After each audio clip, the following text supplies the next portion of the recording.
औज़ुबिल्लाहिमिनश्शैतानिर्रजीम बिस्मिल्लाहिर्रहमानिर्रहीम। अस्सलाम वालेकुम टाठे बच्चों, अस करो रातुक टॉपिक बे स्टार्ट। रात मे पर्नोमो तह तुद पोलिटिकल साइंस पेज नंबर 32 पे मे पर्नोमो तह the examples below will give us पनो तह वो कह एग्जाम्पल्स यम सत बह समझावो इलेक्शन क्या गो, इलेक्शनस मज कि मेजॉरिटी अपोजिशन मज कम MLAs कम गई, ठीक है ना। बह पर किताब पे every state in India has a legislative assembly. दपान इंडिया मज युस त स्टेट हाँ इंडिया मज नमो पन्ने J&K state India is our country है ना, हिंदुस्तान हमारा मुल्क है। अत मज लेजिस्लेटिव असेंबलीज प्रथ कुन status, every state legislative assembly. तुम वो जम्मू एंड कश्मीर मज पन असेंबली लगान, तुम रेडियो पे खबर बोजान आज असेंबली सेशन चलान, असेंबली मज आज यम काम यमन चीजन पे कत वो क्या one each state is divided into different areas और कॉन्स्टिट्यूएंसीज। दपा प्रथ कह स्टेट यह एरियाहन मज डिवाइड आमच कर और तमन एरियाहन मज और कॉन्स्टिट्यूएंसीज एरिया और कॉन्स्टिट्यूएंसी या वन तमन constituency. For example, look at the map below. It shows that the state of Himachal Pradesh is divided into 68 assembly constituencies. दपान बन कन हसा मैप दित हिमाचल प्रदेश ये मैप दित Himachal, the state of Himachal Pradesh is colored in light green in the above thumbnail of map of India. छना यथ मज दित ग्रीन सत मज दित हिमाचल प्रदेश, ठीक है ना, हिमाचल प्रदेश यह हसा दित ग्रीन सत यथ मज इंडिया किस मैपस मज दित हिमाचल प्रदेश यह हसा दित ग्रीन सत क्रिहोन सब्ज रंग कर ग्रीन। यह हसा हिमाचल प्रदेश अत मज 68 कॉन्स्टिट्यूएंसी। कस कॉन्स्टिट्यूएंसी 68 फॉर ईच कॉन्स्टिट्यूएंसी दपान प्रथ कुन कॉन्स्टिट्यूएंसी खतर the people elect one representative. दपान लूकन हसा रिप्रेजेंटेटिव नुमाइंद पन्ने तरफ चुन 68 constituency assembly constituency 68 for each constituency the people elect one representative who then becomes a member of legislative assembly. दपान युस हसा पत जेन इलेक्शन सह हसा बनान अमे असेंबली इलेक्शन सह बनान MLA member of legislative assembly. You would have noticed that people stand for elections. दपान तुम हसा वुचान तुम लूक हसा अमन वोटन मज यम सात वोट गसान हसा अमन मज हिस्स निवान for elections in the name of different parties. Political parties अत मज हिस्स निवान। अगर पन्निस स्टेट्स पे कत करो, जम्मू एंड कश्मीर स्टेट्स पे कत करो, ये कांग्रेस PDP नेशनल कॉन्फ्रेंस या इंडिपेंडेंट या पीपल्स कॉन्फ्रेंस यम मेन पोलिटिकल पार्टी यम प्रथ कुन इलेक्शनस मज हिस्स निवान, ठीक है ना। belong to different political parties. How do people who are MLA become ministers or chief ministers? पता सा यम MLA बनान यम कित कन सा चीफ मिनिस्टर तो मिनिस्टर बनावान। A political party, so political party whose MLAs have more than half the number of constituencies in a state can be said be in a majority. दपान so political party युस हसा इम हसा इलेक्शनस मज आसन पन रिप्रेजेंटेटिव्स त्रमित पन नुमाइंद चुनिमत त्रमित। दपान युस political party यथ political party ज्यादा सीट यन तुम हसा बनावान हुकूमत, कचा गसन तुमन सीट इन ज्यादा नेस्फ खत गसन तुमन कह सीट ज्यादा अगर 68 आसन उमन गसन 70। सपोज 43 गो तमिक नेस्फ 43 अलाव अगर कंस पोलिटिकल पार्टी सीट आय तुम हेकन पन हुकूमत बनायत। तुमने वनान यम त मेजॉरिटी मज आसन युस त पोलिटिकल पार्टी मेजॉरिटी मज यमिस ज्यादा सीट आसन आमच सह बना रूलिंग पार्टी हिंद मेंबर आसान पत MLAs। The political party that has the majority is called the ruling party. दपान युस पोलिटिकल पार्टी मेजॉरिटी मज यस सीट ज्यादा यन सह हसा बनान रूलिंग पार्टी गए सु पार्टी युस वो हुकूमत कर अत स्टेटस हुकूमत कर, ठीक है ना। پَتہٕ کیٛاہ چھُ وَنان the political party that has the majority is called the ruling party and all other members are called the oppositions. دَپان یِم اَتھ منٛز آسان باقٕے مٮ۪مبر یِم چھِ روزان اَپوزِشنَس منٛز یِم تہِ چھِ اٮ۪سَمبلی منٛز حِصہٕ نِوان مگر یِم چھِ اَپوزِشَنٕکۍ مٮ۪مبر آسان یِم چھِ کُنہِ جایہِ ما گژھِ کانٛہہ چیٖز غلط یِم چھِ کرٛیک دِوان اٮ۪سَمبلی منٛز ہے تُہۍ ہسا چھِو یِم چیٖز کران ہے تُہۍ ہسا چھِو یِم چیٖز کران یِم نسا پَزن نہٕ کَرٕنۍ کینٛہہ مگر ٲخٕر کار چھِ آسان پَتہٕ تَتہِ اٮ۪سَمبلی منٛز اکھ سپیٖکر اکھ یُس سارے کَتھ چھِ بوزان اٮ۪سَمبلی منٛز چھِ اَتھ پُلٹِکل پارٹی ہُنٛد یُس روٗلِنٛگ پارٹی آسہِ یِمن ہُنٛد زُٹھ آسان یَس وَنان چھِ یہِ چھِ چیٖف مِنِسٹر یہِ چھِ یِموٕے مٮ۪مبرو منٛز یِوان چُناونہٕ یِم اَکثریتَس منٛز مٮ۪مبر آسان یِموٕے منٛز چھِ یِمن باسان یِم چھِ پَتہٕ پانہٕ ؤنۍ ووٹِنٛگ کران یِم چھِ پانہٕ ؤنۍ ووٹِنٛگ کران یِم مٮ۪مبر چھِ پانہٕ ؤنۍ ووٹِنٛگ کران یِم چھِ بَناوان أکِس زِٹھِس أکِس تٔمِس چھِ وَنان أسۍ چیٖف مِنِسٹر سُہ چیٖف مِنِسٹر چھِ پَتہٕ باقین ایم ایل اے زن بَناوان مِنِسٹر چیٖف مِنِسٹرس چھِ طاقت آسان سُہ چھُ پَتہٕ ہُمن یِم باقٕے ایم ایل اے چھِ آسان یِمن چھِ بَناوان یہِ مِنِسٹر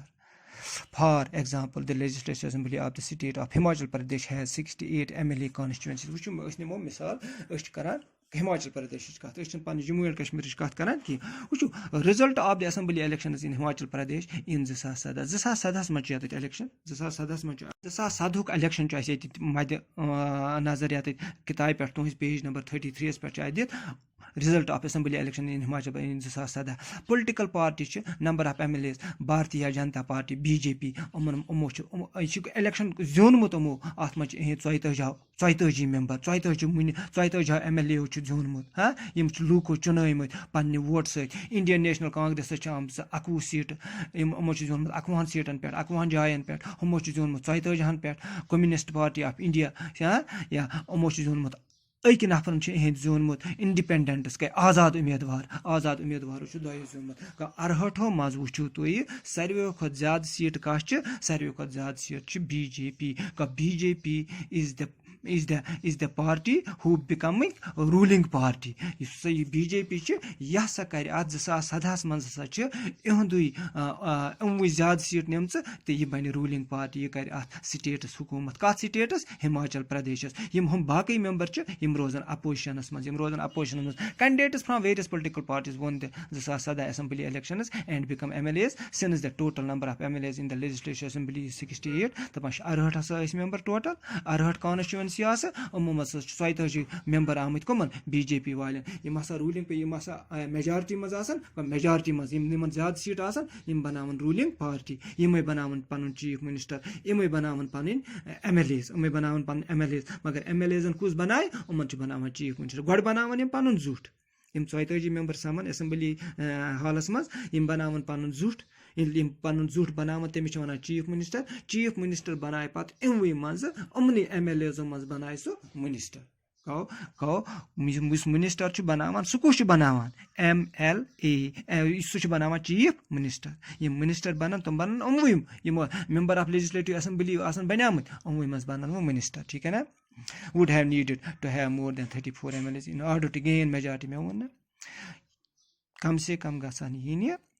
34 علاوٕ سیٖٹ اگر یِم 68 چھِنہ 34 علاوٕ ییٚمِس یِن سیٖٹہٕ اکھ یا زٕ سُہ ہیٚکہِ پَنٕنۍ حکوٗمت بَنٲیِتھ that means B J P چھِ آمژٕ 42 یِمن چھِ 10 سیٖٹہٕ علاوٕ آمژٕ یِم ہٮ۪کن پَنٕنۍ حکوٗمت بَنٲیِتھ یِم ہٮ۪کن ؤزیٖر اعلیٰ تہِ پَننُے بَنٲیِتھ چیٖف مِنِسٹر بیٚیہِ بَناوان یِم پَنٕنۍ ؤزیٖر سیٹ B J P has 44 M L As had the majority and becomes the ruling party یِہوے ہسا بَنہِ ruling party all the other M L As become the oppositions یِم باقٕے ایم ایل اے چھِ یِم باقین پارٹین ہٕنٛز آسان تِم بَنن روزان اپوزِشنس منٛز In this case, the Indian National Congress was the major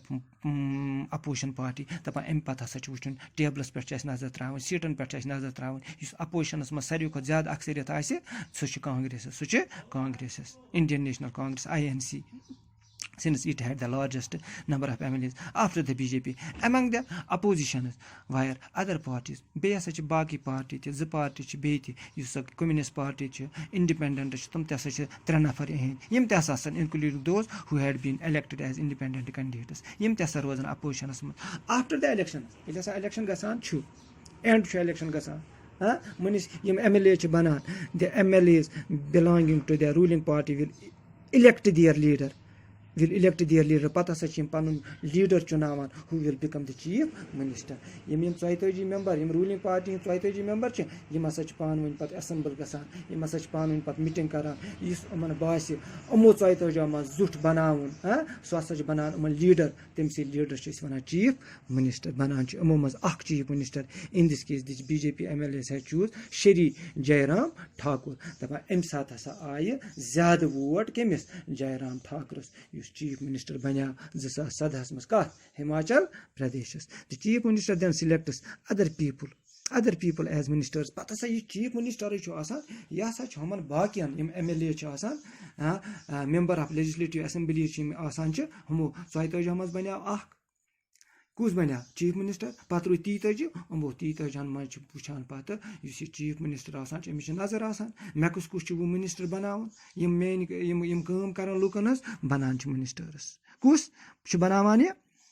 chief minister ये पे चीफ मिनिस्टर बनावान after the elections it is the governor पे गवर्नर मालिक of the state who appoints the chief minister and other ministers पे हला बरदारी तुल यम कसम करना चीफ मिनिस्टर कसम करना हम मिनिस्टर कसम कर पे अपॉइंट कर मुलाजिम लगान अमिस पे इंटरव्यू दिन अमिस पे रिटन टेस्ट दिन पे अपॉइंट कर पे अपॉइंट करने ये लोग आज मास्टर इथे कन उमन जिम्मेवारी थावन उमन गवर्नर पे अपॉइंट करान as chief minister as ministers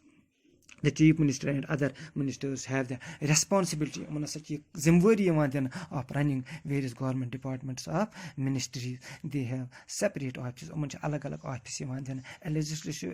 assembly is a place where all the MLAs